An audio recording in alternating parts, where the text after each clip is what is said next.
स्वतंत्रता का मतलब यह नहीं है कि आप हर पल रास्ता बदलते रहें। जीवन में एक लक्ष्य होना भी जरूरी है। प्रवचन हमें सचेत रूप से एक रास्ता चुनने का सुझाव देता है, लेकिन यह भी याद दिलाता है कि यह चुनाव दबाव में या मजबूरी में नहीं, बल्कि अपनी इच्छा और जिज्ञासा से होना चाहिए। चुनाव करें, जकड़े नहीं। रास्ते चुनना जरूरी है, लेकिन जकड़े रहना नहीं। कभी कभी चुने हुए रास्ते से हट कर देखें। यह आपको यह याद दिलाएगा कि आपने यह रास्ता चुना है। आप इसे छोड़ भी सकते हैं। यह आपको अपने चुनाव पर और मजबूत बनाएगा, क्योंकि आपने सचेत रूप से चुना था और छोड़ने का साहस भी रखते हैं। आत्मविश्वास का निर्माण।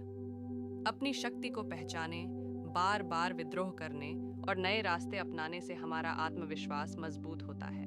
यह हमें यह एहसास दिलाता है कि हम सक्षम हैं, हम चुनने और बदलने की शक्ति रखते हैं।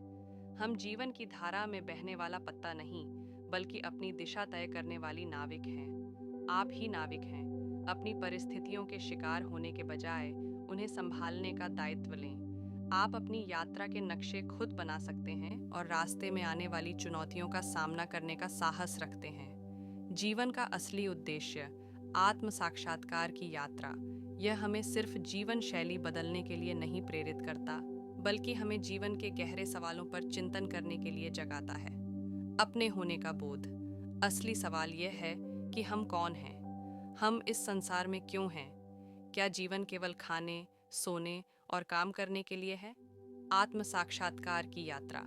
यह प्रवचन हमें आत्म साक्षात्कार की यात्रा पर चलने का निमंत्रण देता है। अपने भीतर झांकने और यह समझने का प्रयास करने के लिए कि हमारी आत्मा क्या चाहती है। अपनी सच्ची खुशी और जीवन के उद्देश्य को खोजने के लिए। जब हम अहंकार को तोड़ते हैं, अपनी इच्छाओं पर नियंत्रण रखते हैं और जीवन में सचेत चुनाव करते हैं, तो हम धीरे धीरे अपने आत्म स्वरूप को जानने लगते हैं। यही हमारे जीवन का असली उद्देश्य है। आलोचनात्मक दृष्टिकोण।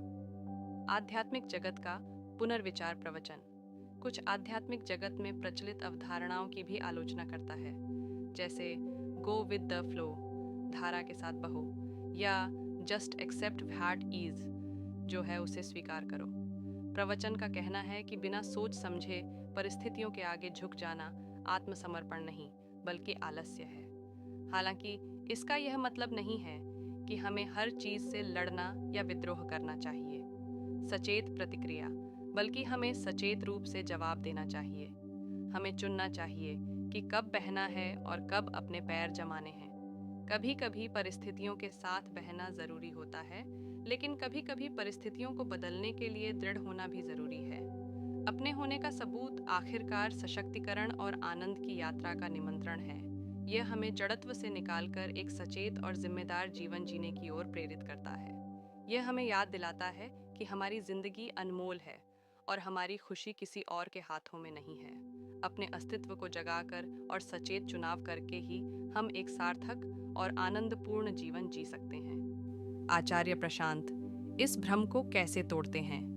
कर्म के बारे में हमारी समझ अक्सर धुंधली और गलत होती है। कई लोग इसे सजा और इनाम की दुकान समझते हैं। अच्छे कर्म अच्छे फल लाते हैं और बुरे कर्म बुरे फल। लेकिन यह दृष्टिकोण हमें सच से दूर ले जाता है। कर्म कोई दंडाधिकारी नहीं है, बल्कि एक प्राकृतिक नियम है, कारण और प्रभाव का नियम। जैसे बीज बोया जाए तो पौधा उगता है, वैसे ही हमारे कर्म हमारे जीवन में परिणाम लाते हैं। ये परिणाम शारीरिक, भावनात्मक या मानसिक रूप में हो सकते हैं। हम अक्सर सोचते हैं कि कर्म एक बाहरी शक्ति है जो हमें खुशी या दुख देती है, लेकिन सच तो यह है कि कर्म हमारे भीतर ही उगते हैं। हमारे हर विचार, हर शब्द, हर कर्म एक बीज है जो भविष्य में फल देगा। अगर हम किसी को चोट पहुंचाते हैं तो हमने हिंसा का बीज बोया है। यह बीज हमारे दिल में भी जड़ें जमा सकता है, हमें बेचैनी और आत्महीनता का फल दे सकता है। इसके विपरीत, जब हम दयालु होते हैं, हम प्रेम का बीज बोते हैं जो हमें आनंद और शांति का फल दे सकता है। ये सच है कि पुराने कर्मों का प्रभाव हमारे वर्तमान जीवन पर पड़ता है, लेकिन कर्म की सुंदरता ये है कि हम हर पल नए बीज बो सकते हैं।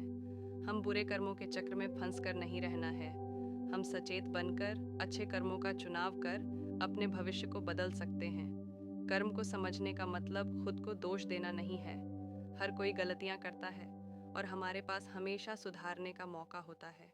यह अपनी जिम्मेदारी लेने और सचेत रूप से जीने का सवाल है। इसलिए कर्म हमें डराने के लिए नहीं, बल्कि सशक्त बनाने के लिए है। यह हमें हमारे जीवन का नियंत्रण देता है और हमें सच्ची स्वतंत्रता की ओर ले जाता है। जब हम समझते हैं कि हमारे ही कर्म हमारे भाग्य को रचते हैं, तो हम अपने भविष्य को डिजाइन कर सकते हैं, एक शांतिपूर्ण और सार्थक जीवन की ओर बढ़ सकते हैं। हमें कर्म को दंड और इनाम के रूप में नहीं, बल्कि विकास और आत्म जागरूकता के रूप में देखना चाहिए।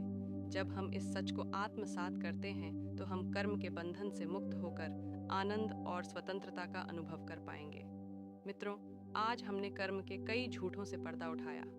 अब ये आप पर निर्भर है कि आप इन झूठों को पकड़कर जीना चाहते हैं या सच को जानकर आजाद होना चाहते हैं। कर्म का सच समझकर आप अपने जीवन को एक नई दिशा दे सकते हैं। आचार्य प्रशांत। कर्म के रहस्य को समझना कोई आसान काम नहीं है। इसमें उलझने और गलतफहमियां होना स्वाभाविक है। लेकिन आज हमने उस धुंधलके से बाहर निकलने की कोशिश की है। आज के लिए बस इतना ही। सब्सक्राइब और शेयर करना न भूलें। अपने सुझाव कमेंट में ज़रूर दें। धन्यवाद। आशा है कि आपको आज की बातें पसंद आई होंगी। अगली बार फिर मिलेंगे। तब तक सुरक्षित रहें और स्वस्थ रहें। नमस्ते।